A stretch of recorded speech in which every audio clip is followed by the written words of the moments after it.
Bonjour, je voudrais revenir aujourd'hui sur une notion que j'ai un petit peu effleurée précédemment, sur les relations familiales et la difficulté de vivre en famille dans le contexte actuel. Effectivement, c'est difficile de vivre en famille dans le contexte actuel, même si on s'apprécie beaucoup. Pourquoi?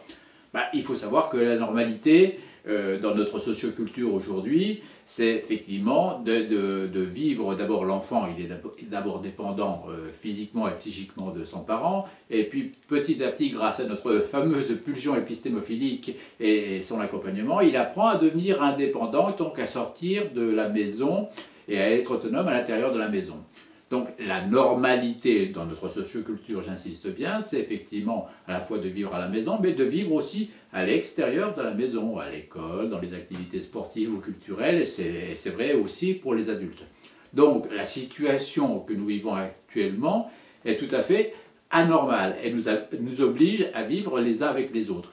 Et on peut se dire, dans la mesure où dans la famille on s'aime bien, tout ça va bien se passer.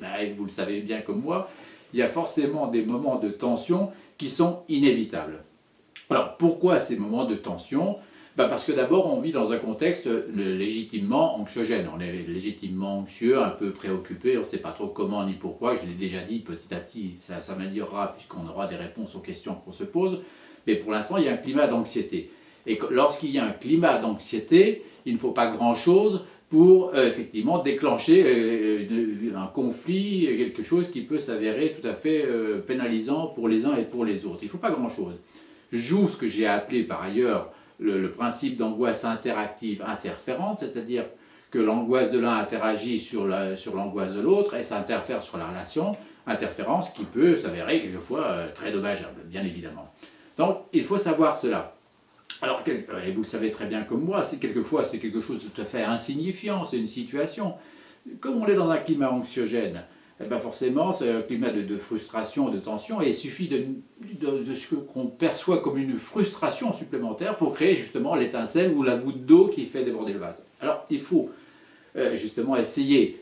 Alors, comprendre ce qui se passe, c'est déjà quelque chose. Je ne dis pas que ça résout le problème, mais ça permet déjà de prendre de la distance, comprendre ce qui se passe. Angoisse interactive, interférente, climat d'anxiété, frustration, donc effectivement phénomène un petit peu explosif. Et savoir, si possible, repérer les moments un petit peu de tension. Est-ce que moi, quand en consultation, j'avais des enfants qui se retrouvaient dans cette situation, je disais, mets les warnings, ou je disais ça aux parents également, mettez les warnings, c'est-à-dire essayez de repérer la situation, et à ce moment-là, avoir la stratégie que j'ai évoquée par ailleurs, celle de Napoléon en amour, où quelquefois la meilleure solution c'est la fuite, c'est-à-dire éviter, faire en sorte de se retirer, de s'isoler, de se mettre dans un coin, de façon à apaiser la tension. Et il ne faut pas essayer aussi, quand il y a des moments de crise, d'essayer de savoir pourquoi, etc., parce qu'en général, on ne fait qu'ajouter de l'anxiété à l'anxiété et on ne résout pas le problème.